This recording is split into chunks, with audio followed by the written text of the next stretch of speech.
बोले श्री कृष्णचंद्र भगवान की जय। श्री कृष्ण गोविंद हरे मुरारी, हे नाथ नारायण वासुदेव। श्री कृष्ण गोविंद हरे मुरारी, हे नाथ नारायण वासुदेव। हे नाथ नारायण वासुदेव, हे नाथ नारायण वासुदेव।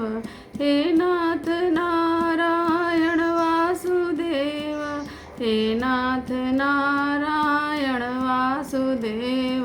श्री कृष्ण गोविंद हरे मुरारी, हे नाथ नारायण वासुदेव।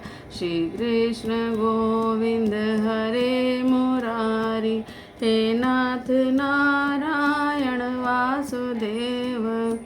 राधे कृष्णा कृष्णा कृष्णा राधे कृष्णा कृष्णा कृष्णा राधे कृष्णा कृष्णा कृष्णा राधे कृष्णा कृष्णा कृष्ण राधे कृष्णा कृष्णा कृष्णा राधे कृष्णा कृष्णा कृष्ण राधे कृष्णा कृष्णा कृष्णा राधे कृष्णा कृष्णा कृष्णा राधे कृष्णा कृष्णा कृष्णा राधे कृष्णा कृष्णा राधे कृष्णा कृष्णा कृष्णा राधे कृष्णा कृष्णा कृष्णा।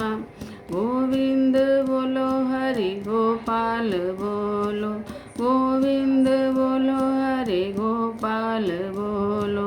राधा रमण श्री गोविंद बोलो, राधा रमण श्री गोविंद बोलो। गोविंद बोलो गोपाल बोलो, गोविंद बोलो गोपाल बोलो। राधे राधे गोविंद गोविंद बोलो, राधे राधे गोविंद गोविंद बोलो। गोविंद बोलो गोपाल बोलो, गोविंद बोलो गोपाल बोलो। राधे राधे गोविंद गोविंद बोलो, राधे राधे गोविंद गोविंद बोलो। बोलो श्री कृष्णचंद्र भगवान की जय। सुखदेव जी कथा सुना रहे हैं कि भागवत की कथा 7 दिनों में मुक्ति देती है।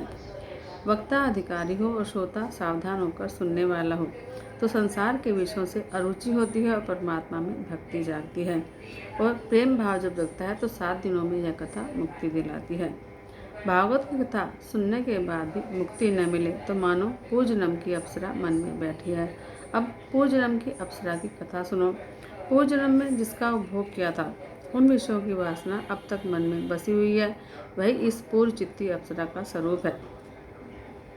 जीव और ईश्वर के मिलन में बाधा रूप है यह वासना। मनुष्य को चाहिए कि वह सुख दुख भोग कर प्रारब्ध का नाश तो करे, लेकिन नया प्रारब्ध उत्पन्न न करे। मनुष्य इसी जन्म में अगले जन्म की तैयारी करता है, अतः ज्ञानी जन संसर्ग दोष से दूर रहते हैं। परमहंस ऋषभ देव जी ज्ञानी हैं।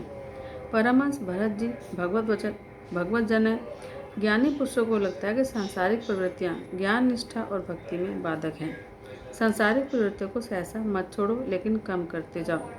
परमहंस की यह निष्ठा है कि जगत में जो दिखता है वह सब झूठ है। जगत को मिथ्या मानने से वैराग्य उत्पन्न होता है, जगत को सत्य मानने से मोह उत्पन्न होता है। जगत में जो दिखता है वह सब मिथ्या है। इन सबको देखने वाली आत्मा जो है वह सुखरूप है। दृश्य विनाशी और फलरूप होने से ज्ञानी अपनी दृष्टि दृश्य में नहीं रखते। ज्ञानीजन अपने मन को दृश्य वस्तु में नहीं रमने देते, परंतु इन सभी में साक्षी परमात्मा में दृष्टि को स्थिर करते हैं। मन को आत्मस्वरूप में से सत्ता मिलती है। अब मन की स्वतंत्र सत्ता नहीं है। आत्मा की अनुज्ञा मिलने पर मन पाप करता है। आत्मा मन का दृष्टा है और साक्षी है। मन को पाप करने की अनुमति मत दो। ऋषभदेव मन को दृश्य में कभी जाने नहीं देते थे और मन को ईश्वर में लगाए रखते थे, जिससे मन प्रभु में मिल जाए और सुख दुख का स्पर्श न हो। निद्रा में मन निर्विषय बनता है।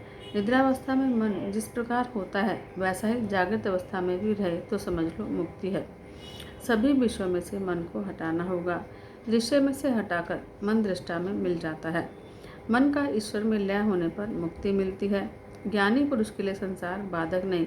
ज्ञानी पुरुष स्वेच्छा से नहीं बल्कि अनिच्छा से प्रारब्ध के कारण जीते हैं।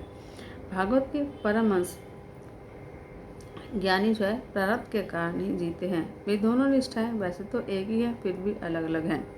ज्ञानी जगत को असत्य मानते हैं तो भगवत जन सत्य। ज्ञानी और भगवत भक्त परमहंस के लक्ष्य तो एक ही हैं, लेकिन साधन अलग अलग हैं। ज्ञानी परमहंस जगत को मिथ्या रूप अनुभव करते हैं। भागवत परमहंस जगत को वासुदेव रूप मानते हैं।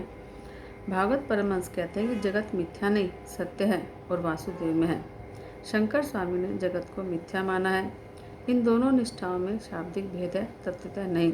जगत असत्य और सभी का दृष्टा ईश्वर सत्य है, ऐसा ज्ञानी मानते हैं। वैष्णव भगवत मानते हैं कि जगत ब्रह्म का ही रूप है। वेदांती का विवर्तवाद है और वैष्णव का प्रमाणवाद। ज्ञानियों का विवर्तवाद है, दूध से दही बनता है लेकिन दही दूध नहीं है। भागवत कहते हैं ईश्वर में जो जगत का परिणाम हुआ है वह दही की भांति नहीं, सोने से बने आभूषण की तरह हुआ है। सोने का टुकड़ा सोना ही था और आभूषण बनने के बाद भी सोना ही रहा। सोने के टुकड़े के सोने में और आभूषण के सोने में कोई भेद नहीं। जगत ब्रह्म का ही परिणाम है, अतः सत्य है। सूत जी सावधान करते हैं। शंकराचार्य कहते हैं कि नाम रूप मिथ्या है और अन्य सभी कुछ सत्य है। मिट्टी सत्य है, घड़ा नहीं, इसलिए इसी प्रकार जगत भी सत्य नहीं है। वैष्णव कहते हैं कि ब्रह्म रूप जगत सत्य है। ये जगत को ब्रह्म रूप मानकर जगत के प्रत्येक पदार्थ को ब्रह्म रूप देखते हैं और जगत के सभी पदार्थों से प्रेम करते हैं। ज्ञानी पुरुष जगत को मिथ्या मानकर जगत के पदार्थों से प्रेम नहीं करते। वे केवल ईश्वर से प्रेम करते हैं और विकार वासना को नष्ट करते हैं। वे कहते हैं कि शरीर विष्ठा मूत्र से भरा हुआ है और इस आधार से वे देह का मोह छोड़कर परमात्मा में लीन होते हैं। किंतु वैष्णवों के लिए सारा जगत ब्रह्म रूप है। सिया राम में सब जग जानी, करूं प्रणाम जोरी जुग पानी। ज्ञानी की दृष्टि नारी की ओर जाएगी तो समझेगा कि यह हाड मांस की पुतली है जो मलमूत्र से भरी है, इससे क्या लेना देना है, और यह सोचता हुआ वह उससे दृष्टि फेर लेगा। वैष्णव देखेगा तो मानेगा कि यह तो साक्षात लक्ष्मी है। ज्ञानी परमहंसों का मार्ग साधारण गृहस्थ के लिए कठिन है। वैष्णवों का मार्ग हम जैसों के लिए सरल है। जगत को ब्रह्मरूप समझना सरल है। जो दृष्टिगोचर हो रहा है उसे मिथ्या मानना कठिन है। माना कि स्त्री सुंदर है, लेकिन ज्ञानी कहेगा कि वह तो विष्ठा मूत्र से भरी हुई पुत्री है, अतः उसमें से मन टालो। सौंदर्य कल्पना में है। ज्ञानी स्त्री की उपेक्षा करेगा और कभी नारी देखने में आएगी तो उपेक्षा से देखेगा, तिरस्कार से देखेगा, लेकिन वैष्णव कहेगा कि यह लक्ष्मी है, यह सोचकर उसे निर्विकार होकर वंदन करेगा। वैष्णव नारी के प्रति सम्मान और सद्भाव की दृष्टि से देखेगा। किसी भी वस्तु के लिए तिरस्कार से देखने की अपेक्षा प्रत्येक को भागवत भाव से देखने पर वंदन करना ज़्यादा अच्छा है। महाप्रभु कहते हैं कि प्रत्येक पदार्थ श्री कृष्ण का अंश है, अतः यह जगत सत्य है। किंतु खंडन मंडन के ऐसे संघर्ष से दूर रहना अच्छा है। ऋषभदेव आदर्श ज्ञानी परमहंस है तो भरत जी आदर्श भागवत परमहंस। सभी कुछ का त्याग करके ऋषभदेव पागल जैसे होकर जगत में घूमते हैं। सभी में ईश्वर का भाव रखकर भरत जी सभी की सेवा करते हैं। ऋषभदेव को देह का अध्यास नहीं है, वे आदर्श ज्ञानी परमहंस है। पहले इन्हीं की कथा आएगी। पंचम स्कंद भागवत का ब्राह्मण अर्थात भाष्य रूप है। द्वितीय स्कंद में गुरु ने साधन दिया और उसके बाद ज्ञान दिया। ज्ञान को जीवन में कैसे उतारा यह तृतीय और चतुर्थ स्कंद में बताया गया है। अब प्रश्न यह है कि ज्ञान को स्थायी कैसे करें। ज्ञान को स्थिर करने की, स्थायी रीति करने की रीति पंचम स्कंद में बताई गई है। परीक्षित राजा आरंभ में प्रश्न करते हैं, मनु के पुत्र राजा पर्यवत की विवाह करने की इच्छा नहीं थी, फिर भी उन्होंने विवाह क्यों किया। गृहस्थ आश्रम निभाते हुए भी उन्होंने सिद्धि की प्राप्ति कैसे की, किस प्रकार कृष्ण में उनकी भक्ति दृढ़ हुई। सुखदेव जी वर्णन करते हैं, घर भक्ति में बाधक रूप है। घर में गृहस्थ को पक्षपात करना पड़ता है। गृहस्थ सभी की ओर संभाव नहीं रख सकता, वह शत्रु मित्र चोर सेठ आदि के संभाव नहीं रख सकता। तो श्री कृष्ण का गृहस्थ आश्रम ऐसा था कि वे सभी के प्रति संभाव रखते थे। एक बार दुर्योधन उनसे सहायता मांगने आया। वैसे उसने श्री कृष्ण का कुछ समय पहले अपमान किया था, फिर भी निर्लज्ज होकर सहायता मांगने आ गया। सामान्य गृहस्थ अपना अपमान भूल नहीं पाता, लेकिन श्री कृष्ण तो उसकी सहायता करने को तैयार हो गए। अर्जुन भी सहायता मांगने आया तो दुर्योधन ने कहा कि मैं पहले आया हूँ, अतः मांगने का पहला अधिकार मेरा है। श्री कृष्ण बोले, मैं तो तुम दोनों की सहायता करूँगा, एक के पक्ष में मेरी नारायणी सेना होगी और एक के पक्ष में निशस्त्र मैं। दुर्योधन ने सोचा कृष्ण तो बातें ही करते रहेंगे, मुझे तो युद्ध करने वाले की आवश्यकता है, बातूंगी की नहीं। उसने नारायणी सेना ले ली। अर्जुन ने श्री कृष्ण को मांगा। इस प्रकार श्री कृष्ण ने अर्जुन और दुर्योधन दोनों के लिए संभाव रखा। श्री कृष्ण गृहस्थ आश्रमी नहीं, आदर्श सन्यासी हैं। गृहस्थ आश्रमी होने पर भक्ति मार्ग में कुछ न कुछ बाधा आती रहती है। अतः राजा प्रियव्रत ने सोचा कि इस व्यवहार का मुझे त्याग करना होगा। परमार्थ में अभेद बुद्धि और व्यवहार में भेद बुद्धि का निर्वाह करना पड़ता है। व्यवहार भेदभाव जगाता है। भेदभाव होने पर काम, क्रोध आदि विकार पैदा होते हैं। ज्ञानी पुरुष सभी को अभेद भाव से देखते हैं।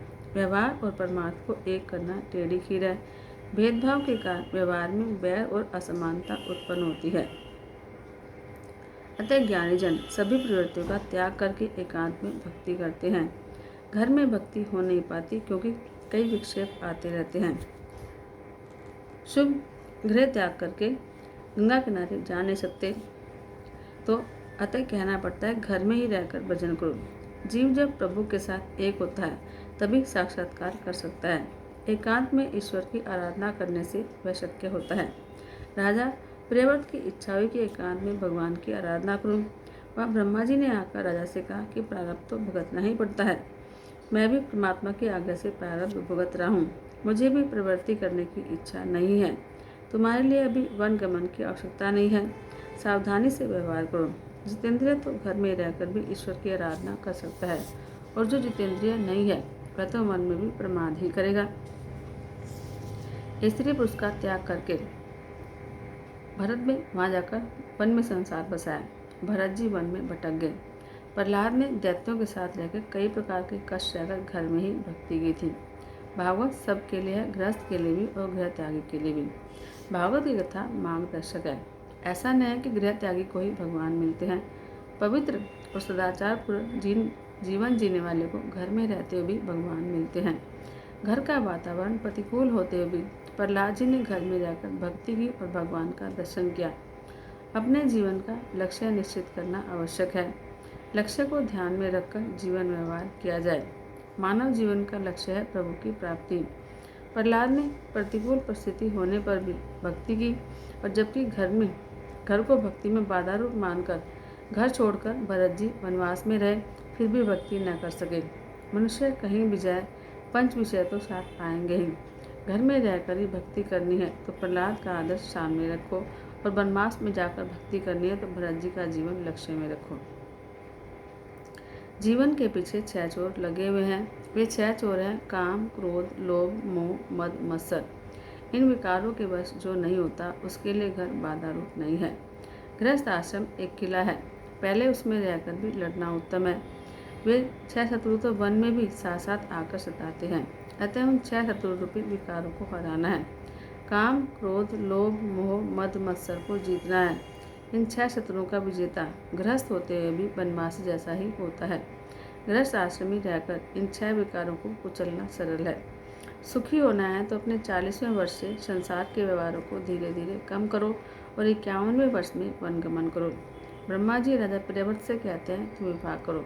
विवाह किए बिना विकार वासना नष्ट नहीं हो सकती। कुछ समय के लिए संसार के सुखों का उपभोग करने के बाद परमात्मा की आराधना करो। व्यवहार करो, लेकिन ऐसा करो कि पुनर्जन्म का बीजारोपण न हो जाए। राग द्वेष रहित किया गया व्यवहार मनुष्य को मुक्ति दिलाता है। जीवन मुक्त पुरुष शारीरिक अभिमान से रहित होता है। वह वासना नहीं रखता, अतः उसे दूसरी देह नहीं मिलती। आज्ञा मिलने पर प्रियव्रत ने विवाह किया। उसके घर कई बालक उत्पन्न हुए। प्रियव्रत के बाद आगविद्र ने शासन किया। वे तपस्या करने के लिए वन में गए। उनके तप में पूर्व की वासना बाधा डालने आई। चित्त में रहने वाले पूर्वजन्म की वासना ही पूर्व चित्ती है। भोगे हुए विषय और सुख का स्मरण और उसके कारण मन में बसी हुई सूक्ष्म वासना ही पूर्व चित्ती है। पूर्व की वासना शीघ्र छूट नहीं सकती। इंद्रियों को मिला हुआ सुख वे बार बार मांगती रहेंगी। ऐसी वासना जगने पर मन को समझाना होगा कि तूने आज तक कितना सुख भोग किया, फिर भी तृप्ति नहीं हो पाई क्या? जब तक विषयों का आकर्षण है तब तक विषयों की इच्छा नष्ट नहीं हो सकती। विषयों के प्रति आकर्षण न रहने पर विषयों की इच्छा नष्ट होते हैं। सांसारिक विषयों में जब तक रुचि रहती है तब तक वह जीव ज्ञान भक्ति के मार्ग में आगे नहीं बढ़ सकता। पूर्व चित्ती सभी को सताती है। पूर्व चित्ती का अर्थ है पूर्व के संस्कार। निवृत्ति होने पर पूर्व की वासना का स्मरण होते रहना ही पूर्व चित्ती है। आगविग्र पूर्व चित्ती में फंसे हुए हैं। आगविग्र के घर नाभि हुए और नाभि के घर पुत्र रूप में ऋषभदेव हुए। ऋषभदेव जी ज्ञान के अवतार थे। ज्ञानी परमहंसों का व्यवहार वर्णन किस प्रकार का होता है बताने के लिए भगवान ने ऋषभदेव के रूप में जन्म लिया। वे जगत को ज्ञानी परमहंस का आदर्श बताना चाहते थे। ऋषभ का अर्थ है सर्वश्रेष्ठ। ऋषभदेव बार बार उपदेश देते हैं कि मानव जीवन भोग के लिए नहीं तपस्या के लिए है। तप करो और सभी में ईश्वर को देखो। विषय सुखों में ही मानव जीवन का दुरुपयोग मत करो। जगत में ज्ञानी परमहंसों को किस प्रकार रहना चाहिए यह ऋषभ ने सबको बताया है। अनेक सिद्धियां उनके पास आई फिर भी वे उसमें नहीं रमे। गृहस्थ के लिए धन त्याग और काम सुख का त्याग करना जितना कठिन है उससे भी अधिक कठिन है महात्माओं के लिए सिद्धियों का त्याग। ऋषभदेव जी नग्नावस्था में ही घूमते फिरते हैं, खड़े खड़े ही खा लेते हैं, बैल की भांति सब्जी का आहार करते हैं। किसी के द्वारा पीटे जाने पर मानते हैं कि शरीर ही पीटा गया है, मैं शरीर से अलग हूँ। सभी जानते हैं कि शरीर से आत्मा अलग है, लेकिन इसका अनुभव कम लोग कर पाते हैं। श्रीफल नारियल के अंदर का सफ़ेद गोला और उसका कठोर आवरण एक न होने पर भी जब तक अंदर पानी है तब तक वे एक दूसरे को छोड़ते नहीं। इस प्रकार जब तक मनुष्य को विषयों में रस है, विषय की आसक्ति है, तब तक शरीर और आत्मा की भिन्नता का अनुभव नहीं हो सकता। शरीर आवरण है, आत्मा गोला है, विषय रस पानी है। संसार की किसी भी वस्तु में जब तक रस है तब तक शरीर और आत्मा की भिन्नता का अनुभव नहीं हो पाता। सांसारिक उपभोगों में आनंद नहीं है, आत्मा ही आनंद रूप है। नाम रूप का मोह जब तक नहीं हटता तब तक आत्मा और देह की भिन्नता समझ में नहीं आती। इसके विपरीत देहाध्यास बढ़ता ही है। संसार के जड़ पदार्थों से अधिक स्नेह करने से जड़ाध्यास भी बढ़ता है। वैराग्य के बिना ब्रह्म ज्ञान स्थायी नहीं हो पाता। ब्रह्म ज्ञान की बातें करने वाला धन और प्रतिष्ठा से भी प्रेम करने वाला सच्चा ज्ञानी नहीं है। सच्चा ज्ञानी वही है जो ईश्वर से प्रेम करता है। ईश्वर के बिना संसार के जड़ पदार्थों से स्नेह हो जाता है और वह शरीर से भिन्न आत्मा को नहीं देख सकता। ब्रह्म ज्ञान प्राप्त होने पर यदि सांसारिक विषयों से मोह होगा तो उसे ब्रह्मानंद प्राप्त नहीं होगा। ब्रह्म ज्ञान होने के बाद ईश्वर से प्रीति होने पर ही ब्रह्मानंद प्राप्त होता है।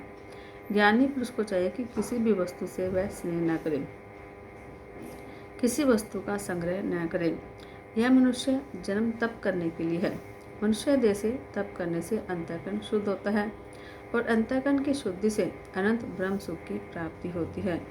महापुरुषों की सेवा मुक्ति का द्वार है, कामियों का संग नरक का द्वार है। इस मृत्यु रूप संसार में फंसे हुए अन्य लोगों का जो उद्धार करने में असमर्थ है वह गुरु नहीं है, वह अपना नहीं है, वह माता पिता नहीं है, अर्थात वह मनुष्य गुरु स्वजन माता पिता होने के लिए अपात्र है। योग वशिष्ठ रामायण में ज्ञान की 7 भूमिकाएं इस प्रकार निर्दिष्ट हैं। शुभेच्छा, सुविचारना, तनुमानसा, सत उत्पत्ति, असंशक्ति, पदार्थ भावनी, तुर्यगा। अब सबसे पहले शुभेच्छा। आत्मकल्याण के लिए श्रोत्रिय और ब्रह्मनिष्ठ गुरु की शरण में जाकर उनके कहे अनुसार शास्त्रों का अध्ययन करके आत्मविचार और आत्मा के साक्षात्कार की उत्कृष्ट इच्छा करना ही शुभेच्छा है। दूसरे नंबर पर आता है सुविचारना। सद्गुरु कथित उपदेश वचनों का और मोक्ष शास्त्रों का बार बार चिंतन और विचार करना ही सुविचारना है। फिर आता है तनुमानसा। श्रवण मनन और निधि ध्यान से शब्दादि विषयों के प्रति जो आसक्ति अनासक्ति होती है और सविकल्प समाधि में अभ्यास से वृद्धि की जो तनुता सूक्ष्मता प्राप्त होती है वह तनुमानसा है। सत उत्पत्ति। उपयुक्त 3 से साक्षात्कार पर्यंत स्थिति अर्थात निर्विकल्प समाधि रूप स्थिति ही सत उत्पत्ति है। ज्ञान की चौथी भूमिका वाला पुरुष ब्रह्मविद्य कहलाता है। फिर आता है असंशक्ति। चित्त विषयक परमानंद और नित्य परोक्ष अपरोक्ष ऐसी ब्रह्मात्म भावना का साक्षात्कार रूप चमत्कार असंशक्ति है। इसमें अविद्या तथा उसके कार्यों का संबंध नहीं होता, अतः इसका नाम असंशक्ति है। पदार्थ भावनी पदार्थों की दृढ़ अप्रतीति होती है वह पदार्थ भावनी है। तुर्य का तीनों अवस्था में मुक्त होना तुर्य का है। ब्रह्म को जिस अवस्था में आत्मरूप और अखंड वाले जाने वही अवस्था तुर्य का है। इन सातों भूमिकाओं में से पहली 3 भूमिकाएं साधन कोटि की हैं और बाकी 4 ज्ञान कोटि की हैं। 3 भूमिकाओं तक सगुण ब्रह्म का चिंतन करो। ज्ञान को 5वीं भूमिका तक पहुंचने पर जड़ और चेतन की ग्रंथि छूट जाती है और आत्मा का अनुभव होने लगता है। आत्मा शरीर से अलग है। इन भूमिकाओं में उत्तर उत्तर देहभान भूलता रहता है और अंत में उन्मत्त दशा प्राप्त होती है। ऋषभ देव ने ऐसी दशा प्राप्त की थी। ज्ञानी जन भी इंद्रियों से डरते हैं। वे इंद्रियों का विश्वास नहीं करते। मन का विश्वास कभी मत करो।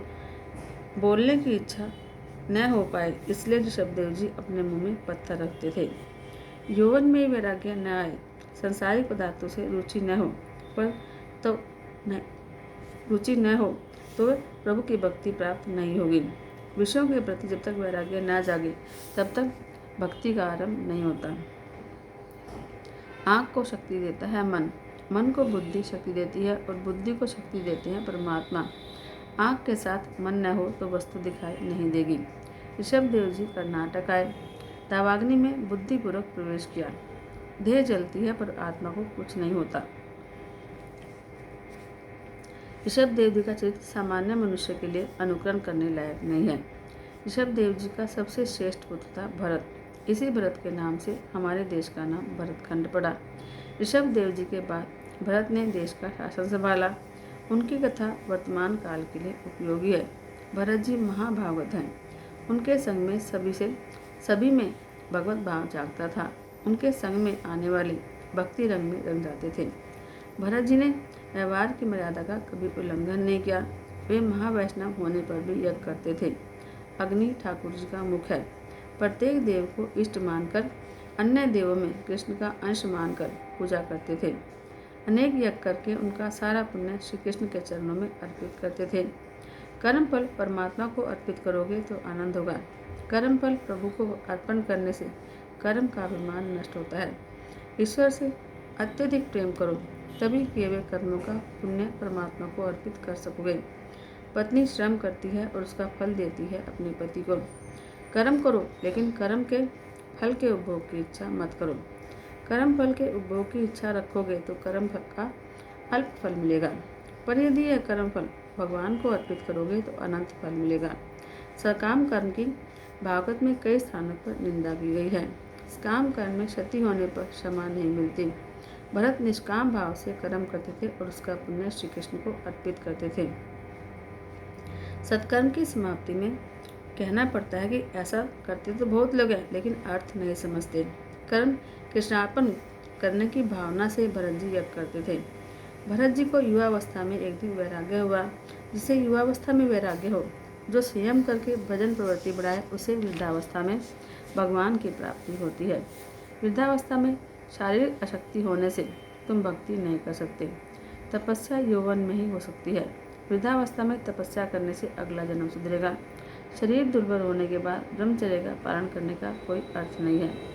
रामचंद्र जी युवावस्था में ही वन में गए थे। वनवास के समय उनकी आयु 27 वर्ष की थी और सीता जी 18 वर्ष की थी। रामचंद्र ने यौवन में ही रावण को मारा। तुम भी अपनी युवावस्था में काम रूपी रावण का नाश करो। वृद्धावस्था में आने वाला वैराग्य सच्चा वैराग्य नहीं होता। जवानी में ही वैराग्य की परीक्षा होती है। जिसके पास कुछ नहीं है वह त्याग करे, उसका कोई अर्थ नहीं है। जवानी में सुख संपत्ति होने पर भी विषय सुख में मन न फंसे, वह सच्चा वैराग्य होता है।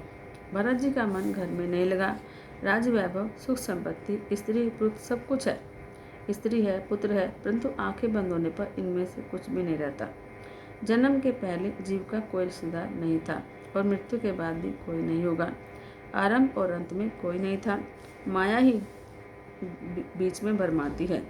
भरत जी सोच रहे हैं कि संसारिक सुख का भोग मैंने कई वर्ष युद्ध किया, अब विवेक पूर्वक इसका त्याग करूंगा। उन्होंने जीवन में बुद्धिपूर्वक त्याग किया। विषयों की अनिच्छा से छोड़ना बड़े दुख होता है, लेकिन विषयों का समझ बूझकर त्याग करने से शांति प्राप्त होती है। यदि विषय हमें छोड़ जाएं तो अशांति होती है, लेकिन यदि विषय हमें छोड़ दें तो शांति प्राप्त होती है। परमात्मा ने इन 6 वस्तु में ममता रखी है, माया रखी है जिसमें मन फंसता है। भोजन, द्रव्य, वस्त्र, स्त्री, घर, पुस्तक, इनमें पहले 4 प्रधान हैं, अन्य 2 गुण। इसमें स्त्री की निंदा नहीं है, काम सुख की निंदा है। ईश्वर की माया बड़ी विचित्र है। भरत जी ने राज्य को छोड़ा, रानियों को छोड़ा, सब कुछ छोड़कर वन में आ गए। वन में एक मृग बाल से स्नेह होगा और अपने मन में उसे स्थान दे बैठे। उसके कारण उनका भजन ध्यान आदि खंडित हो गया। उन्हें मृग योनि में जन्म लेना पड़ा। अतः अपने घर चाहे किसी को रख लो, लेकिन मन में मत रखो। मन में किसी को बसाओगे तो प्रभु भजन में बाधा होगी। जगत में किसी भी पदार्थ से इतना तो स्नेह मत करो जिससे वह स्नेह तुम्हारी प्रभु भक्ति में बाधा बन जाए। भरत मुनि के मन में मृग बाल के लिए आसक्ति ने जन्म लिया। वह उसके लिए पुनर्जन्म का कारण बनी। अब वासना ही पुनर्जन्म का कारण बनती है। मन में अन्य किसी वस्तु के प्रवेश होने पर मनमोहन भाग जाते हैं। श्री रामकृष्ण परमहंस कहते थे कि संसार में नौका की तरह रहना चाहिए। पानी पर रहने से नौका तैरती रहेगी, परंतु यदि नौका में पानी आ जाए तो डूब जाएगी। इस प्रकार संसार में तुम रहो, किंतु उसे अपने में मत रहने दो। अर्थात निर्लेप भाव से संसार में रहो। शरीर नौका है, संसार समुद्र है और विषय जल है। विषयों का चिंतन करने से आत्मशक्ति नष्ट होती है। ममता बंधन करता है। मन के मरने पर मुक्ति प्राप्त होती है। बंधन मन का होता है, आत्मा का नहीं। आत्मा तो मुक्ति है। गृह त्याग की आवश्यकता नहीं है। घर में सावधान होकर रहना है। प्रतिकूल परिस्थिति में भी प्रहलाद घर में रहे और उनकी भक्ति में कोई बाधा नहीं डाल सका, जबकि वन में भरत जी मृग बाल पर स्नेह कर बैठे और भजन नहीं कर पाए। अब प्रतिकूल संयोग में, प्रतिकूल वातावरण में भजन कैसे करें, यह प्रहलाद ने जगत को बताया है। और अनुकूल वातावरण होने पर भी मनुष्य सावधान न रहे तो भजन नहीं कर सकता। यह हम भरत के दृष्टांत से समझ सकते हैं। घर में जो वस्तुएं हैं भजन में बाधा रूप नहीं है, किंतु मन में बसी हुई वस्तुएं बाधा रूप हैं। गृह त्यागी महात्माओं को माया किस प्रकार सताती है वह बताती है कि भरत जी ने सोचा कि एकांत में बैठकर मैं ईश्वर की आराधना करूंगा। वे नेपाल में गंडकी नदी के किनारे आए। वहाँ वे आदित्य नारायण भगवान की आराधना करने लगे। ईश्वर के सिवा अन्य किसी का संग भजन में विक्षेप करेगा। जिसे तप करना है वह अकेला ही करे। सोचे कि मैं अकेला नहीं हूँ, मेरे परमात्मा मेरे साथ हैं। भरत जी अकेले ही तप करने गए। गंडकी का दूसरा नाम है शालिग्रामी। भरत जी का नियम था कि 4 बजे ब्रह्म मुहूर्त में स्नान करते और कटी तक जल में खड़े रहकर सूर्यनारायण का ध्यान और गायत्री मंत्र का जाप करते। सूर्यनारायण की कृपा से बुद्धि तेज होती है, अतः हमें उनकी उपासना करनी चाहिए। सूर्यनारायण के उपकार के कारण हम उनके ऋणी हैं। वे जगत को हमेशा प्रकाश देते हैं। उनका उदय न हो तो जगत में प्रलय हो जाए। स्थावर जंगम सबकी आत्मा सूर्य है। सूर्यनारायण सभी को प्रकाश देते हैं, किंतु वे बिजली की कंपनी की भांति बिल नहीं बेचते। वे रविवार को छुट्टी भी नहीं मनाते। जिस दिन वे छुट्टी मनाएंगे जगत में प्रलय हो जाएगा। सूर्य परमात्मा का साकार स्वरूप है। मनुष्य और कौवे में एक बार झगड़ा हुआ तो उस समय कौवे ने कहा, वैसे तो तू बहुत बुद्धिमान है, लेकिन तुझमें हमसे एक गुण किंतु तुझमें हमें एक गुण अधिक है। हम सूर्योदय से पहले जागते हैं। सूर्योदय के पूर्व ही स्नान आदि करके सूर्यनारायण को अर्घ्य दान करो। रात्रि के 11 बजे के बाद का समय राक्षस काल होता है। इस निषिद्ध काल में भोजन मत करो। आजकल तो लोग सिनेमा देखने के बाद 11 बजे के बाद ही भोजन करते हैं। ऐसा करना ठीक नहीं है। सूर्य, चंद्र, समुद्र ईश्वर की मर्यादा कभी नहीं लांघते। वे हे मानव, परमात्मा की मर्यादा का पालन करने के लिए तुम्हें सुख समृद्धि दी गई है। भरत जी प्रार्थना करते हैं, मेरी बुद्धि मेरा मन कभी दुर्मार्ग पर न जाए। भगवान के तेजोमय रूप का मैं चिंतन करता हूँ। सुखदेव जी कथा सुना रहे हैं कि भरत द्वारकाधीश की मानसिक सेवा करने लगे। प्रत्यक्ष सेवा बहुत की थी, अब मानसिक सेवा करने लगे। मानसिक सेवा आसान नहीं है। अधिकतर पाप शरीर से नहीं मन से होते हैं, अतः मानसिक ध्यान, मानसिक सेवा श्रेष्ठ है। ईश्वर में मन का तन्मय होना ही मानसिक सेवा है। एक बार एक बनिए ने गोसाई जी के पास जाकर कहा, महाराज मैं प्रभु सेवा करना चाहता हूँ, लेकिन एक भी पैसा खर्च न हो ऐसा मार्ग बताए। तो गोसाई जी ने कहा कि तुम मानसिक सेवा कर, उसमें कोई खर्चा नहीं होगा, केवल मन से संकल्प करना कि मैं भगवान को स्नान करा रहा हूँ, वस्त्र पहना रहा हूँ, पूजा कर रहा हूँ, भोग लगा रहा हूँ, भगवान भोजन कर रहे हैं, आदि आदि। तो गोसाई जी से उसने पूछा, तुझे भगवान गोसाई जी ने उससे पूछा, तुझे भगवान का कौन सा रूप प्रिय है? तो उसने कहा कि बाल रूप। तो गोसाई जी ने कहा, प्रातःकाल में ऐसी भावना करना कि ठाकुर जी के लिए जल लेकर आया हूँ। घर आने पर ऐसे भाव करना कि ठाकुर जी स्नान कर रहे हैं। यशोदा जी जैसी भावना रखकर बाल स्वरूप की सेवा करना। बाल सेवा में वात्सल्य भाव मुख्य है। सेवा में दूध और माखन लाना और बाद में कन्हैया को मंगल गीत गाकर जगाना। यशोदा जी लाला को मनाया करती कि इतना माखन खा लेगा तो तेरी चोटी बढ़ जाएगी, दाऊ से भी जल्दी बढ़ जाएगी। उष्णोदक से काल को मांगलिक स्नान कराना, फिर ठाकुर जी का श्रृंगार करना। ठाकुर जी से पूछना कि वह कौन सा पीताम्बर पहनेंगे। कन्हैया जो बोले वही पीताम्बर पहनाना। श्रृंगार में तन्मयता होने पर ब्रह्मानंद सा आनंद प्राप्त होता है। कन्हैया को नैवेद्य देकर भावना करना कि लाला खा रहा है, फिर आरती करके क्षमा प्रार्थना करना। अब गोसाई जी द्वारा बताई गई रीति के अनुसार बनिया श्री कृष्ण की मानसी सेवा करने लगा और वह इतने प्रेम से सेवा करता कि सारी वस्तुएं उसे प्रत्यक्ष दिखाई देने लगी। एक दिन वह बनिया दूध लेकर आया, उसमें चीनी डाली, लेकिन उसे लगा चीनी ज़्यादा डल गई है। तो अब बनिया तो कृपण होता है, तो वह यह कैसे सह सकता था। प्राण और प्रकृति साथ साथ ही जाते हैं। सोचा कि ज़रूर से अधिक चीनी दूध में डल गई है तो निकाल लूँ, दूसरे काम में आएगी। अब यहाँ न तो बर्तन है, न दूध है, न चीनी, क्योंकि वह तो माँ से सेवा कर रहा है। फिर भी तन्मयता से उसे सारी चीज़ें दिखाई दे रही थी। अतः मन ही मन उसमें से चीनी निकालने लगा। कन्हैया ने सोचा कि जैसा भी हो, इसने मेरी 12 वर्ष तक माँ से सेवा की है, अतः उन्हें प्रकट होने की इच्छा हुई। बालकृष्ण प्रकट हुए। उन्होंने बनिया का हाथ पकड़ा और कहा कि चीनी अधिक हो गई तो क्या हुआ, तूने तो एक भी पैसा खर्च नहीं किया। भगवान का स्पर्श होने से वह बनिया सच्चा वैष्णव बन गया। वह भगवान का अनन्य सेवक बन गया। 12 वर्ष तक जो भी कार्य सद्भावपूर्वक किया जाए उसका फल अवश्य मिलता है। शंकराचार्य भी श्री कृष्ण की मानसी सेवा करते थे। भरत जी मानसी सेवा करते हुए तन्मय हुए हैं। सेवा करते हुए थक जाते हैं तो ध्यान और कीर्तन करते हैं। प्रभु के पीछे जो लगता है उसे ही माया तंग करती है। सांसारिक विषयों में जो फंसा है उसे माया नहीं लगती, क्योंकि माया मानती कि यह तो मरा ही हुआ, इससे और क्या मानना है। जो व्यक्ति प्रभु के पीछे लगा है उसे ही माया अधिक तंग करती है। जो माया के प्रभाव में बह रहा है उसके लिए वह बाधा नहीं डालती। अब माया की गति बड़ी विचित्र है। कमर तक जल में भरत जी खड़े हैं और ग्रीष्म की ऋतु है। एक गर्भवती हिरनी प्रातःकाल जलपान करने आई। इतने में कहीं से सिंह ने गर्जना करी तो हिरनी डर गई। सोचा गंडकी पार कर लूँ, उसने जोर से छलांग मारी। प्रसव काल समीप था तो हिरण बाल का जन्म हो गया और वह नदी के जल में गिर पड़ा। दूसरे किनारे पर हिरनी की मृत्यु हो गई। भरत जी ने देखा कि मृग का बच्चा नदी के जल में पड़ा है, तो उसमें उन्होंने श्रीहरि को देखा। सोचने लगे इसकी माता तो मर गई, तो जगत में इसका कोई नहीं है, अब इसका लालन पालन कौन करेगा। तो दयावश उस बच्चे को अपने आश्रम में ले आए। सोचने लगे यह बच्चा मेरे सिवाय किसी को पहचानता नहीं, तो इसका पालन पोषण करना मेरा धर्म है। अगर मैं इसकी उपेक्षा करूँगा तो यह मर जाएगा। मैं ही इसका माता हूँ और मैं ही पिता, इसका पालन पोषण करना मेरा कर्तव्य है।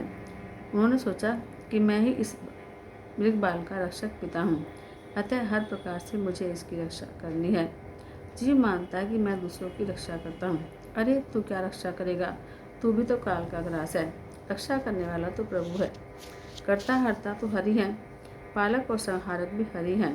तुम घर में रहो या वन में, तुम्हारी रक्षा करने वाले श्री हरि हैं। भागवत के 7वें स्कंद के दूसरे अध्याय के 40वें श्लोक में यमराज ने राजा सुयज्ञ के रिश्तेदारों को यह उपदेश दिया था। ऐसा कहकर हिरण्यकशिपु ने कहा है, यदि परमेश्वर की कृपा हो तो अनाथ हो या वनवासी तो भी जीवित रहता है। यदि परमेश्वर द्वारा मारा गया जीव घर में सुरक्षित हो तो भी जीवित नहीं रहता, मरता ही है। मृगबाल को पानी से बाहर निकालने का भरत जी का धर्म था, लेकिन उसके रक्षक पिता बनने का जो नाता जोड़ा वह अच्छा नहीं किया। जीव माता का रक्षक पिता तो ईश्वर है, सभी दोष अभिमान के कारण आते हैं। भरत जी उस मृगबाल का लालन पालन करने लगे। धीरे धीरे वह बड़ा होने लगा। भरत जी उसे अपनी गोद में बिठाते, उसके साथ खेलते। भरत जी ने अपनी पूर्व अवस्था में बच्चों का लालन पालन किया था। वह पूर्व चित्ती अप्सरा यहाँ पर आ गई। पुराने संस्कार को भूलना बड़ा कठिन है, तो उनका मन हिरण के बच्चे में फंस गया है। अब उनका मन प्रभु भजन में टिक नहीं पाता। ध्यान में हर 5-10 सेकंड के बाद ही वह बच्चा दिखता। वासना का विषय तो बदल गया, लेकिन वासना मन में रह गई।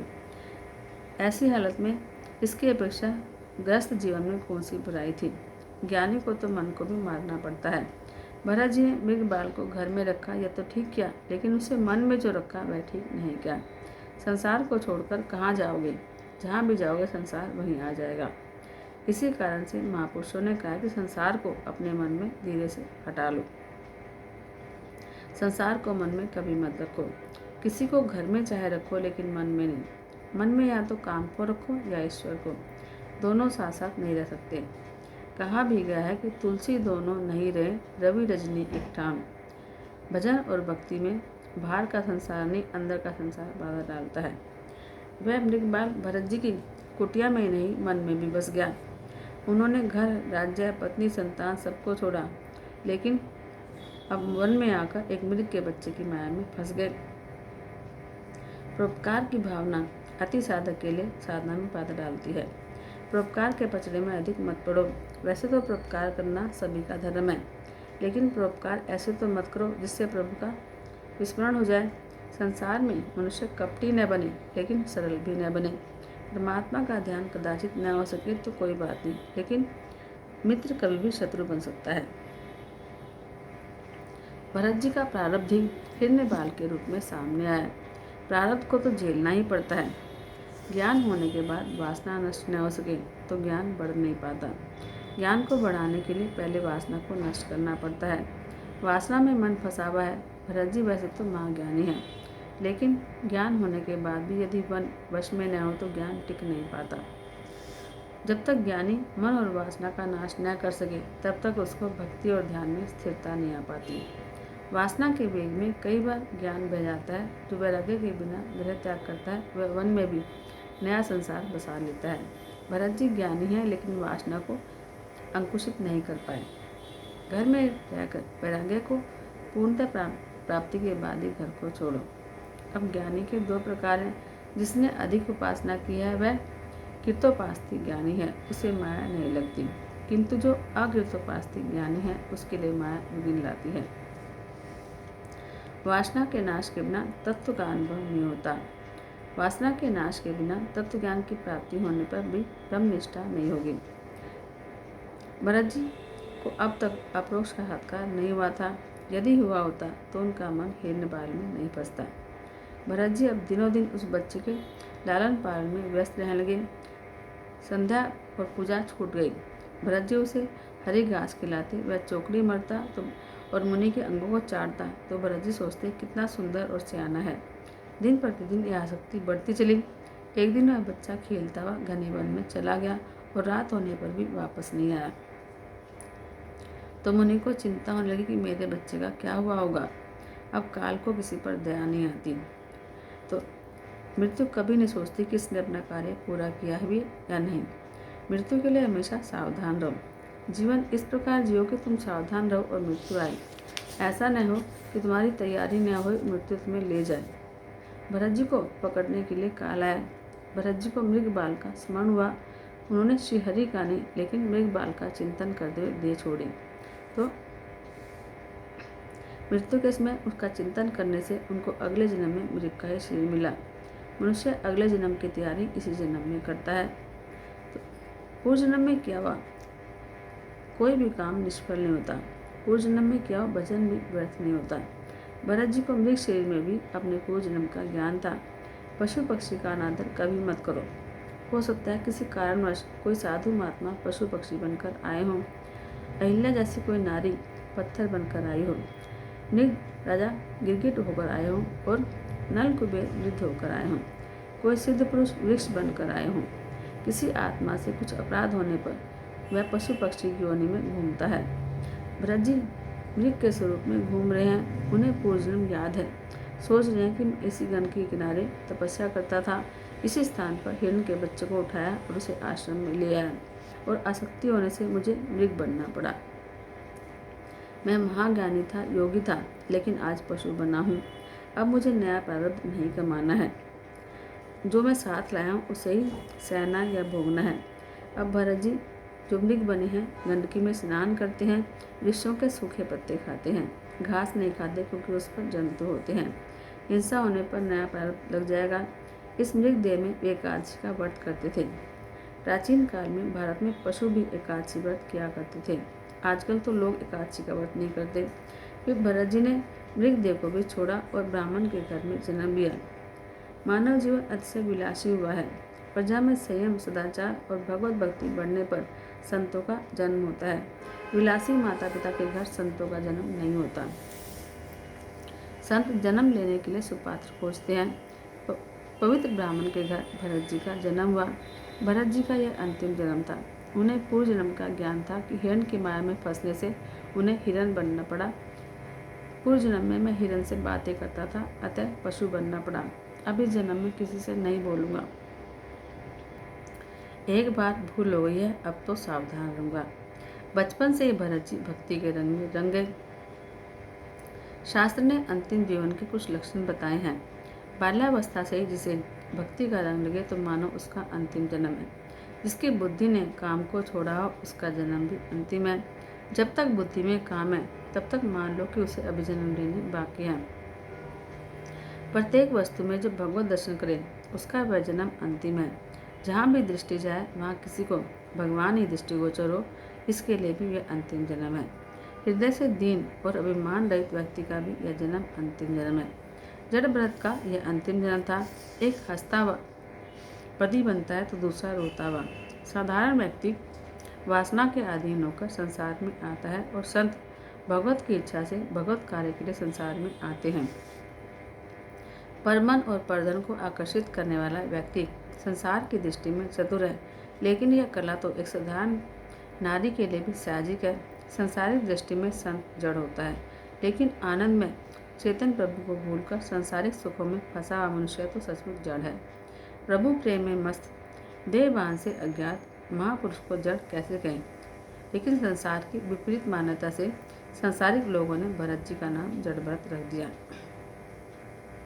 लोग भरत जी को मूर्ख मानते हैं तो भरत जी सोचते हैं कि लोग मुझे मूर्ख माने तो बुराई भी क्या है। पूर्व जन्म में ज्ञान को दिखाने गया तो दुखी हुआ। अब ज्ञान अन्य को उपदेश देने के लिए नहीं, ईश्वर की आराधना के लिए है। ज्ञान भोग के लिए नहीं, भगवान के लिए है। शंकराचार्य ने भी कहा कि ज्ञान धन या प्रतिष्ठा कमाने के लिए परमात्मा की प्राप्ति करने के लिए होना चाहिए। ज्ञान का फल धन या प्रतिष्ठा नहीं, परमेश्वर है। ज्ञान परमात्मा के साथ एक होने के लिए है। अब जड़ भरत ने सोचा कि पूर्व जन्म में पशु के साथ वाणी व्यवहार निभाया तो पशु बना। इस जन्म में किसी से बातें ही नहीं करूँगा। बातें करूँगा तो अपने प्रभु से। वाणी और पानी का दुरुपयोग करने वाला व्यक्ति ईश्वर का अपराधी है। अंतकाल में वाणी उसका विश्वासघात करती है। मीराबाई ने भी निश्चय किया था, बात करूँगी तो केवल अपने गिरधर गोपाल से। मैं तो बस अपने गिरधर गोपाल को ही मनाऊंगी। संसार के लोगों या रिश्तेदारों को मनाने से क्या होगा। जड़ भरत किसी से भी बोलते नहीं थे। अति बोलने से स्नेह उत्पन्न होता है। वैसे तो इस सृष्टि में ईश्वर ने एक एक काम के लिए दो इंद्रियां दी हैं। एक आँख से भी देख सकते हैं, लेकिन दो दी हैं। एक जीभ को दो काम करने पड़ते हैं, बोलने का और खाने का। अतः जीभ पर अधिक अंकुश की आवश्यकता है। दूसरों के साथ बातें करने से, प्रेम करने से वासना उत्पन्न होती है। वैर और वासना से नया प्रारब्ध उत्पन्न होता है, अतः दूसरी बार जन्म लेना पड़ता है। जड़ भरत हर तरह से मन पर अंकुश रखते हैं। रामदास स्वामी ने कहा कि अतिशय घूमने फिरने से शांति नहीं मिलती। जड़ भरत के पिता उसे पढ़ाने लगे और सोचने लगे कि पढ़ लिख कर मेरा पुत्र पंडित होगा, लेकिन उसकी पंडिताई निराली थी। उसकी पंडिताई सच्ची थी। सच्ची पंडिताई कौन सी है? परमन परधन हरण को वेश्या बड़ी प्रवीण, तुलसी सोई चतुरता रामचरण लवलीन। भरत जी जानते तो सब कुछ है, फिर भी मंत्रोच्चार ढंग से नहीं करते। वे अपना ज्ञान दिखाना नहीं चाहते। जड़ भरत जी भगवान के स्मरण में लीन रहते हैं। ज्ञान और भक्ति के परिपक्व होने पर जीव संसार वृक्ष से उसी तरह अलग हो जाता है जिस प्रकार परिपक्व होने पर फल अपने आप वृक्ष से अलग हो जाता है। माता पिता ने सिर को छोड़ा तो जड़ भरत पागल की तरह घूमने लगे। पागल से लगते तो थे, लेकिन एक क्षण मात्र के लिए भी श्री कृष्ण को नहीं भूलते थे। अब जड़ भरत ने बताया कि भोजन कैसे करा जाए। स्वाद की अपेक्षा के बिना केवल शरीर के पोषण के लिए भोजन करना चाहिए। जड़ भरत के भाई उन्हें पिसे हुए तिल, धान्य का कूड़ा, सड़े हुए उड़द खाने को देते तो वे उन वस्तुओं को अमृत मानकर खा लेते। किस प्रकार चला जाए यह भी उन्होंने बताया है। किसी भी जीव की हिंसा न हो पाए ये सोचकर वे रास्ता देखकर चलते थे। धरती पर दृष्टि रखते हुए चलना चाहिए। सोचो कि कहीं मुझसे किसी जीव की हिंसा न हो जाए। भरत जी औरों के काम भी करते थे। भाइयों ने उन्हें खेत के चारों ओर मिट्टी की दीवार बनाने को बोला तो सोचा कि आज यह काम को कल दूसरा देंगे, तो उन्होंने मेड़ बनाने की बजाय गड्ढा बना दिया। एक दिन भाई ने खेत की रखवाली करने को कहा तो भरत जी ने गायों को खेत में चरने के लिए छोड़ दिया। भरत जी गायों को रोकते नहीं थे। वे कहते थे खाने वाला राम, खिलाने वाला राम, तो रोकने का क्या काम। जगत के सामने मानो वे नाटक कर रहे हैं कि वे पागल हैं। ज्ञानी पुरुषों के ध्यान में लोक संग्रह बाधा रूप है। संसारिक व्यवहार की कहीं माया न लग जाए, इसलिए वे परमात्मा की आराधना करते हुए एक दिन खेत में बैठे थे। एक भील राजा निसंतान थे। उन्होंने मन्नत मानी थी कि संतान होगी तो मैं भद्रकाली को नरबलि की भेंट चढ़ाऊंगा। अब पुत्र का जन्म हुआ। राजा ने आज्ञा दी किसी नर को लेकर आओ। राज सेवकों ने जड़ भरत को खेत में देखा, सोचा कि बड़ा अच्छा तगड़ा है, इसे ही पकड़ कर ले जाते हैं। संसार के लोगों की दृष्टि में संत पागल हैं और संतों की दृष्टि में संसार के सुख में फंसे हुए लोग पागल हैं। उन सेवकों ने भरत जी को पागल मान लिया। वे उन्हें पकड़कर भद्रकाली के मंदिर में ले आए। माता जी को बलिदान दो, लेकिन किसी जीव का नहीं। काम, क्रोध, लोभ आदि दुर्गुण हैं, उनका बलिदान दो। देवी भागवत में यही अर्थ बताया गया है बलिदान का। भरत जी को स्नान कराया गया, पुष्पमाला पहनाई गई और भोजन के लिए पकवान दिए गए। भोजन करना पाप नहीं है, लेकिन स्वाद लेकर भोजन करना पाप है। भोजन साधन है और भजन साध्य है। भरत जी भोजन करते थे, लेकिन उनका भोजन भजन के लिए था। भील सोचते हैं कि 2 घंटे बाद इसे मरना है, फिर भी आराम से बैठा भोजन कर रहा है। इसके बाद भरत जी को मंदिर के अंदर ले गए। संत की परीक्षा उसकी मन की वृत्ति के आधार पर होती है, दाढ़ी जटा से नहीं। जड़ भरत ने माता जी को मनी मन प्रणाम किया और सिर नवाकर बैठ गए।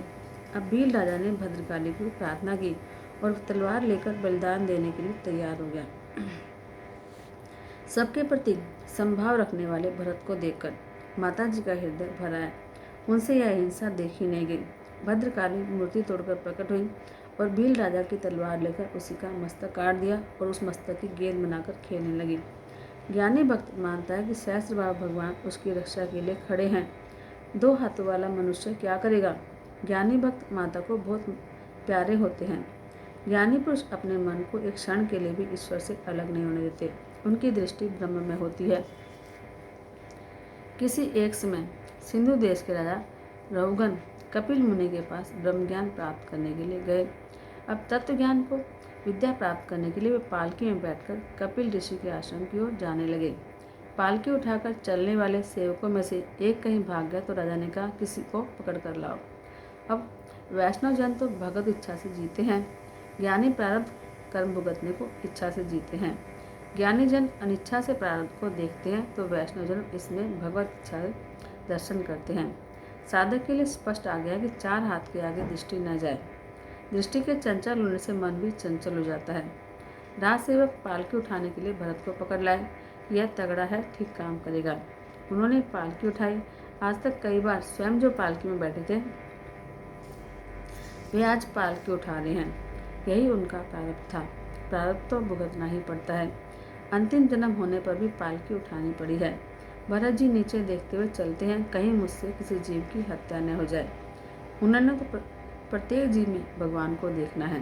भरत जी सोचते हैं कि अब मेरा कुछ प्रारब्ध रह गया है, मरेगा तो मेरा शरीर, मैं तो नारायण से मिल जाऊंगा। असावधान रहने से काम, क्रोध, लोभ आदि सिर पर सवार होते हैं। निर्भय बनो।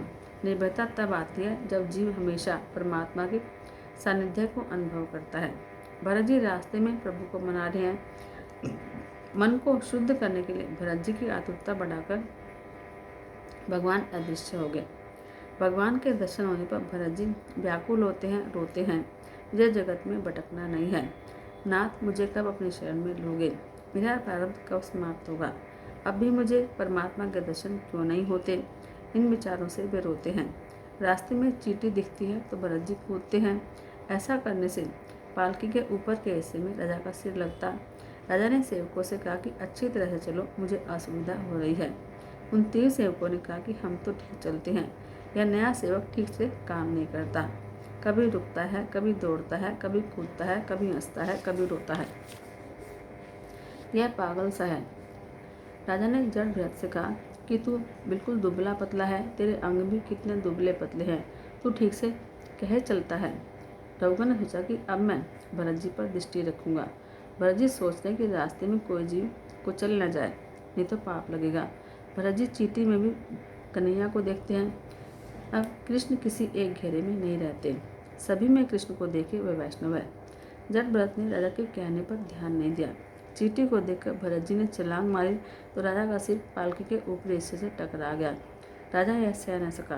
वे क्रोधित होकर जट भरत का अपमान करते हुए बोला, अरे तू जीते जी मरा हुआ है, तुझे भान ही नहीं है, अच्छी तरह से चल। अब भस्म में छिपी हुई अग्नि जिस प्रकार दिखती नहीं, उसी प्रकार ब्रह्म चिंतन में लगे हुए ज्ञानी पहचाने नहीं जा सकते। एक बार फिर राजा का सिर टकराया तो वह क्रोधित हो गया। उसने कहा, मैं रघुगण राजा हूँ, तुझे दंड दूंगा। राजा से एक भी पैसा नहीं लिया और न ही उसका कुछ खाया है, फिर भी वह मारने को तैयार होगा। उन्हें मारने का राजा को क्या अधिकार है? राजा अभिमानी था तो कुछ भी बोलने की भरत जी की इच्छा नहीं थी। सोचा कि शरीर पुष्ट है, दुबलापन भी शरीर का धर्म है, आत्मा को तो कुछ नहीं होना। यह राजा मेरे शरीर से बातें करता है, लेकिन मुझे बोलना आवश्यक नहीं है, मैं मौन रहूँगा। भरत जी फिर सोचते हैं कि मेरा अपमान कुछ भी महत्व नहीं रखता, किंतु जिसे मैंने उठाया है वह राजा यदि नरक में गया तो पृथ्वी पर से सत्संग की महिमा नष्ट हो जाएगी। लोग कहेंगे कि महाज्ञानी भरत जी ने जिसको कंधे पर उठाया वह भी नरक में गया। जगत में सत्संग की महिमा बड़ी है, चाहे जो भी हो, किंतु राजा को मैंने अपने कंधे पर उठाया है तो मैं इसका उद्धार भी करूँगा। उन्होंने राजा को उपदेश देने का निश्चय किया। राजा का कल्याण हो। कपिल मुनि के आश्रम में तत्व ज्ञान का उपदेश पाने जा रहा है। उपदेश देने के लिए दीन होकर, नम्र होकर जाना चाहिए, जबकि यह राजा तो अहम भाव लेकर जा रहा है। वह अभिमान लेकर जाएगा तो ऋषि उसे विद्या नहीं देंगे। आज से मैं उसे अधिकारी बनाऊंगा।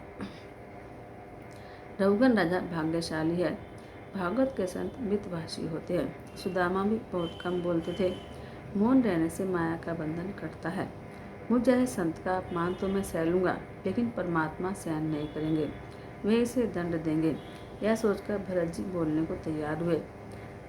राजा का कल्याण करने की उनकी इच्छा हुई। भरत जी बोले,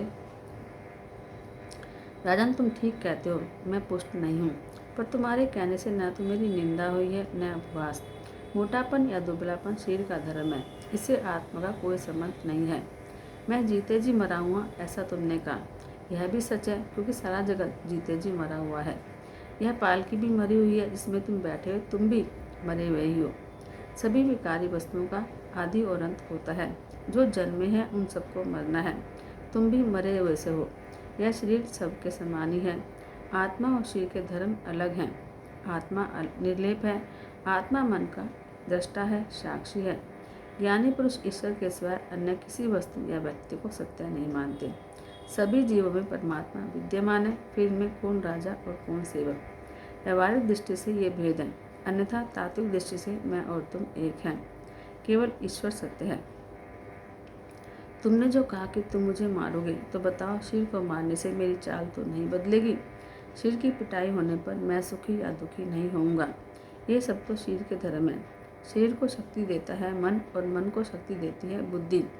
बुद्धि को चेतना देने वाली है आत्मा, और अर्थात मैं। शरीर के धर्म मुझे प्रभावित नहीं कर सकते। मैं इस प्रकार क्यों चल रहा हूँ कि चींटी आदि मेरे पैरों के नीचे ना आ जाए, चलते हुए मुझसे कोई पाप न हो जाए। ऐसा सोचकर मैं छलांग मारता हूँ। मेरे श्री कृष्ण सब जगह विराजमान है। इन चींटियों में भी वही है। मैं चींटियों और अन्य जीव जंतुओं का ख्याल करता हुआ चलता हूँ कि कहीं ये मुझसे कुचल न जाए। चींटी में भी ईश्वर है, ऐसा मानकर मैं अपने कृष्ण का चिंतन करता हूँ। अतः मेरी चाल तो ऐसी ही रहेगी।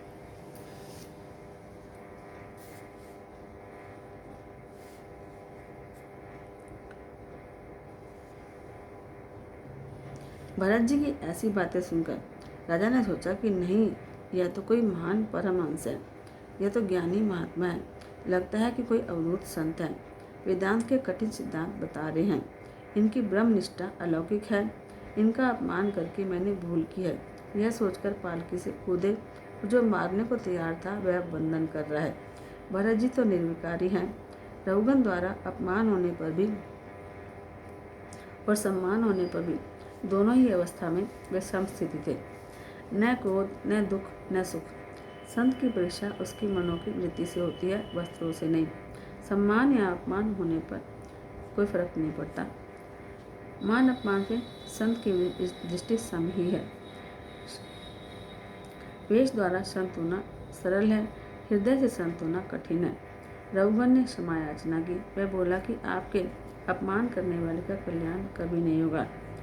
राजा रघुगण ने पूछा, यह सांसारिक व्यवहार तो सत्य है, इसे हम मिथ्या कैसे कहें? यदि वस्तु असत्य हो तो उससे कोई भी क्रिया नहीं हो सकती। जिस प्रकार की मिथ्या घट से जल लाना शक्य नहीं है। राजा ने पूछा कि आपने कहा कि शरीर को जो दुख होता है वह आत्मा को नहीं होता, परंतु मैं मानता हूँ कि शरीर को कष्ट होने पर आत्मा को भी कष्ट होता है। इसका कारण यह है कि शरीर का संबंध इंद्रियों के साथ में है, इंद्रियों का संबंध मन से है और मन का संबंध बुद्धि से है और बुद्धि का संबंध आत्मा से है। अतः जो दुख शरीर को होता है वह आत्मा को भी होगा। चूल्हे पर बर्तन हो और बर्तन में दूध हो तो और दूध में चावल हो तो चूल्हे की अग्नि से पारस्परिक संबंध से दूध में पड़े हुए चावल पक जाते हैं। तो शरीर को होने वाले दुख आत्मा को भी होने चाहिए। तो भरत जी बोले, यह मिथ्या है, आत्मा तो निर्लेप है।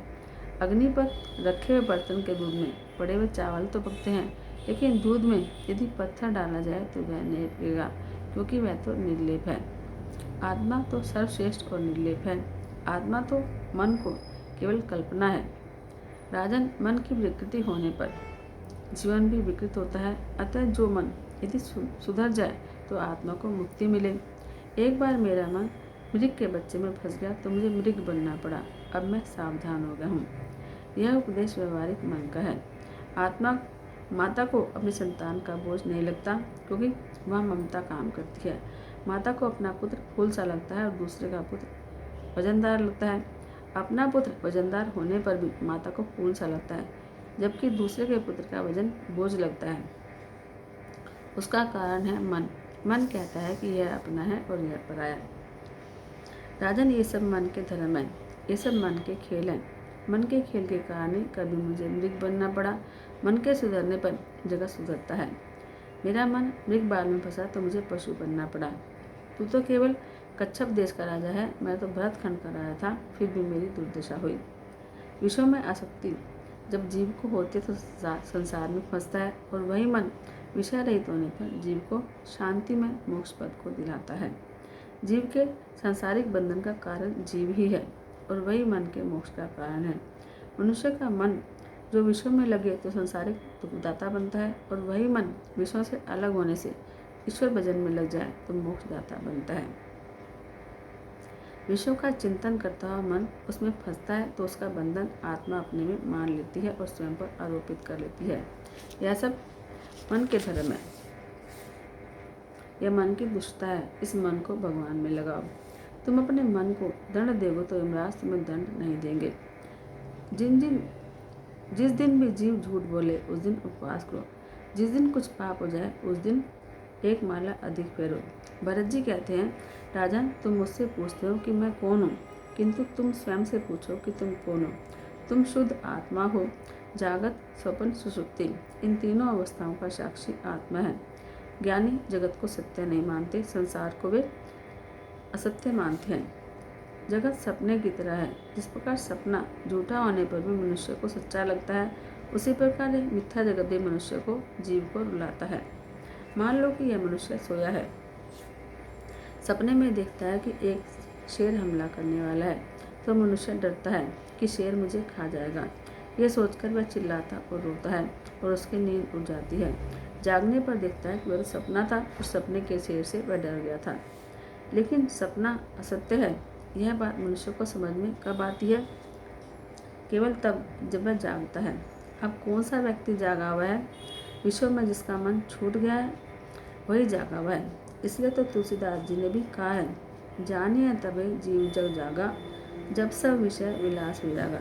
इसलिए तो कहता हूँ कि ये सब मन के खेल हैं। मन को शुद्ध करने के लिए संतों का समागम करो। महापुरुषों की सेवा से ब्रह्म की प्राप्ति होती है। सत्संग के बिना ज्ञान नहीं मिलता। अपने स्वरूप का ज्ञान ही एक सत्य वस्तु है। यह ब्रह्म ही सत्य है। भरत जी ने पहले राजर्षि को दिव्य तत्व ज्ञान का उपदेश दिया, फिर भवाटवी का वर्णन किया। आत्मा का विवेक रूपी धन एक एक इंद्रिय हर लेती है। कोई संत मिलने पर संसार रूपी वन में से बाहर निकालते हैं। संसार में अकेले कभी मत घूमो। किसी संत का, सद्गुरु का आश्रय लो तो संसार के सागर से निकल जाओगे। माया के कारण जीव सुख की आशा में इस संसार में भटकता है, किंतु उसे सच्चा सुख नहीं मिलता। जिस जीव का बुद्धि असाधारण और अपात्र है, उसे 6 लुटेरे लूट लेते हैं। उसका धर्म रूपी धन लूट जाता है। कभी बड़ी सी टोली में से प्रमादी भेड़ को जिस प्रकार भेड़िया खींच कर ले जाता है, उसी प्रकार जीव संघ के प्रमादी मनुष्य को स्त्री संतान खींच लेते हैं। यह संसार बेलों और जालों से व्याप्त है। मच्छरों से यह जन समुदाय पीड़ा पाता है। उस वन में जीवन समुदाय गंधर्व नगर को देखता है, अर्थात मिथ्या शीर आदि को सत्य मानता है और पिशाच को यानी सोने को देखता है। कई बार तो धूल भरी आंखों से, रजोगुण से व्याप्त दृष्टि होने से और बवंडर से उड़ती हुई धूल के कारण दिशाओं को भी नहीं पाता। यह जन समुदाय भूख से दुखी होने पर अपवित्र वृक्षों का आश्रय लेता है। उसे जब भूख लगती है तो मृगजल की ढूंढता है। कई बार निर्जला नदी को यानी दुखदायी मार्ग की तरफ दौड़ता है। कभी जल पाता है तो कभी वन के राजा उसके प्राण हर लेते हैं। चलते चलते उसके कांटों से पांव बन जाते हैं। इस संग के मनुष्य को कभी कभी नींद भी यानी सर्प भी काटता है, अतः वह शव सा हो जाता है। कभी उसे हिंसक पशु यानी दुर्जन काटते हैं। कभी अंध विवेक भ्रष्ट बनकर वह अंधेरे में कुएं में गिरकर दुखी होता है। इसके अलावा वह जनसंघ इस जंगल में लता की शाखाओं का, नारी की कोमल भुजाओं का आशा लेकर वही अस्पष्ट किंतु मधुर मधुर शब्द करते नारी की गोद में खेलते हुए नन्हे बच्चों की इच्छा करते हैं। सिंहों की टोलियों से यानी काल चक्र से उत्पन्न होने वाले जरा मृत्यु से वह त्रास पाता है। वृक्षों के तले घर बार में वह खेलना चाहता है। कभी कभी पर्वत की गुफाओं में यानी रोग आदि दुखों में जाकर वहाँ बसे हुए मृत्यु से वह भयभीत होता है। जीवात्मा कभी सुखी होता है, कभी दुखी। जीव जब भगवान के चरणों का आश्रय लेता है तब कृतार्थ होता है। थोड़े शब्दों में कहें तो संसार मार्ग दारुण, दुर्गम और भयंकर है। मन को विषयों का आसक्त किए बिना श्रीहरि की सेवा में इसको लगाओ तो संसार के पार पहुंच जाओगे। भरत जी ने पहले शिक्षा दी और फिर दी दीक्षा। भरत जी ने प्रभु का ध्यान करते हुए शिर को छोड़ा। इसके बाद भरतवंशी राजाओं का वर्णन है। उसके बाद आता है भारतवर्ष के उपास्य देवों और उपासक देवों का वर्णन। भगवान नरसिंह के भक्त इन मंत्रों द्वारा उनका जाप करते हैं। मैं ओंकार स्वरूप भगवान नरसिंह देव को नमस्कार करता हूँ। हे देव, आप अग्नि आदि तेजों से भी तेज हैं, आपको नमस्कार है। हे बजनक, ब्रज की दाढ़ वाले, आप हमारे सामने प्रकट हों। हमारी मनोकामनाओं को, काम वासनाओं को जला दीजिए। हमारे अज्ञान रूप अंधकार को नष्ट करें। हमारे अंतःकरण में अभय दान देते हुए प्रकाशित होइए। यह है नरसिंह भगवान का मंत्र। इस मंत्र का जाप करते करते श्रीधर स्वामी को वैराग्य हुआ था। भागवत में भगवान श्री मानव शरीर की कई स्थानों पर निंदा की गई है। मानव शरीर की स्तुति केवल 5वें स्कंद में है, वह भी देवों ने की है। मानव शरीर मुकुंद की सेवा के लिए है। यदि मानव शुभ संकल्प करे तो वह नर से नारायण बन सकता है। मनुष्य जन्म सभी पुरुषार्थों का साधन है। ऐसा कहकर इस भारतवर्ष में जन्मे हुए मनुष्यों की महिमा देवगण इस प्रकार गाते हैं कि ओहो, इस भारतवर्ष के मनुष्यों ने कौन से पुण्य किए हैं, अथवा क्या श्रीहरि उन पर स्वयं प्रसन्न हुए होंगे कि इन्होंने भगवान की सेवा के योग्य मनुष्य जन्म इस भारतवर्ष में पाया है। यह मनुष्य जन्म श्रीहरि की सेवा करने के लिए उपयोगी होने से हम भी इसकी इच्छा करते हैं। इस सौभाग्य के लिए हम भी सदा इच्छुक हैं।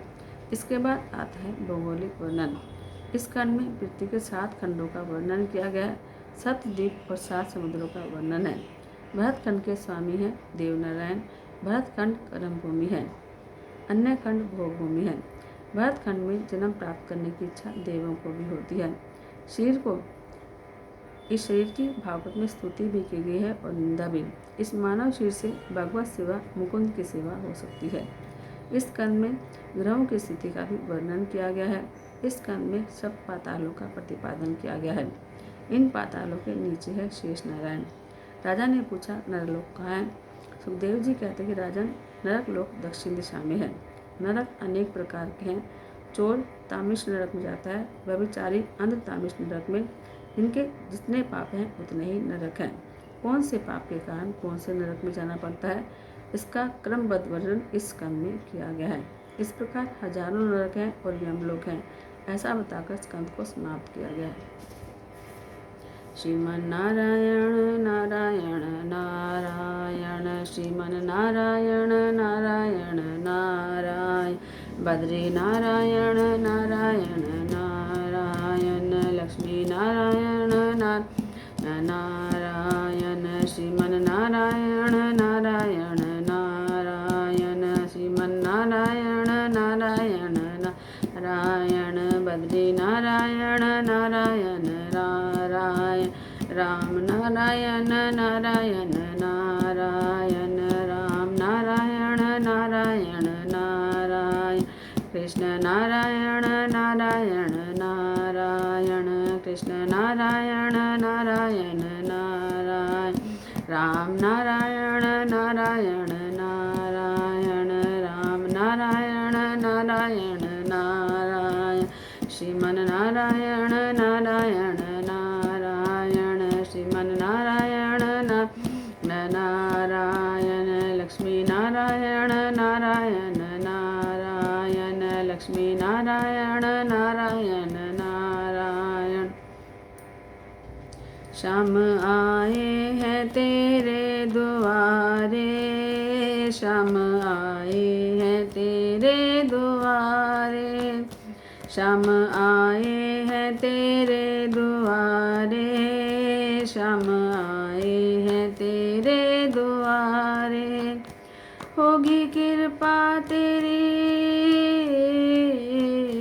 होगी कृपा तेरी, जब होंगे दर्शन तुम्हारे, श्याम आए हैं तेरे द्वारे, श्याम आए हैं तेरे द्वारे, राधे के संग है तुमसे मिलना, राधे के संग है तुमसे मिलना, राधे के संग है तुमसे मिलना, राधे के संग है तुमसे मिलना, दोनों प्रेमी मेरे, दोनों प्रेमी मेरे, जब होंगे निकट हमारे, श्याम आए हैं तेरे द्वारे, श्याम आए हैं तेरे द्वारे, प्रेम मंदिर में प्रेमी है बैठे, प्रेम मंदिर में प्रेमी है बैठे, प्रेम मंदिर में प्रेमी है बैठे, प्रेम मंदिर में प्रेमी है बैठे, जरा हाथ बढ़ा, जरा हाथ बढ़ा, हम भी तो है प्रेमी तुम्हारे, श्याम आए हैं तेरे द्वारे, श्याम आए हैं तेरे द्वारे, आशा तुमसे मिलन की तमन्ना, आशा तुमसे मिलन की तमन्ना, आशा तुमसे मिलन की तमन्ना, आशा तुमसे मिलन की तमन्ना। जब होगा मिलन, जब होगा मिलन, खुल जाएंगे भाग्य हमारे। श्याम आए हैं तेरे दुआरे, श्याम आए हैं तेरे दुआरे। होगी कृपा तेरी, होगी कृपा तेरी, जब होंगे दर्शन तुम्हारे। श्याम आए हैं तेरे दुआरे, श्याम आए हैं तेरे दुआरे, श्याम आए हैं तेरे दुआरे, श्याम आए हैं तेरे दुआरे। श्री भागवत भगवान की है आरती, पापियों को पाप से है तारती। श्री भागवत भगवान की है आरती, पापियों को पाप से है तारती। ये अमर ग्रंथ, ये मुक्ति पंथ, ये पंचम वेद निराला, नव ज्योति जगाने वाला। ये अमर ग्रंथ, ये मुक्ति पंथ, ये पंचम वेद निराला, नव ज्योति जगाने वाला। हरि धाम यही, हरि नाम यही, हरि नाम यही, हरि धाम यही, जग में मंगल की आरती। पापियों को पाप से है तारती, श्री भागवत भगवान की है आरती। पापियों को पाप से है तारती। ये शांति गीत पावन पुनीत, पापों को मिटाने वाला, हरि दर्श कराने वाला। ये शांति गीत पावन पुनीत, पापों को मिटाने वाला, हरि दर्श कराने वाला। ये सुख करनी, ये दुख हरनी, ये सुख करनी, ये दुख हरनी, श्री मधुसूदन जी की आरती। पापियों को पाप से है तारती, श्री भागवत भगवान की है आरती। पापियों को पाप से है तारती। ये मधुर बोल मधुपंथ खोल, सन्मार्ग दिखाने वाला, बिगड़ी को बनाने वाला। ये मधुर बोल मधुपंथ खोल, सन्मार्ग दिखाने वाला, बिगड़ी को बनाने वाला। श्री राम यही घनश्याम यही, श्री राम यही घनश्याम यही, प्रभु की महिमा की आरती। पापियों को पाप से है तारती, श्री भागवत भगवान की है आरती। पापियों को पाप से है तारती, श्री भागवत भगवान की है आरती। पापियों को पाप से है तारती, पापियों को पाप से है तारती, पापियों को पाप से है तारती। बोलो श्री कृष्ण चंद्र भगवान की जय।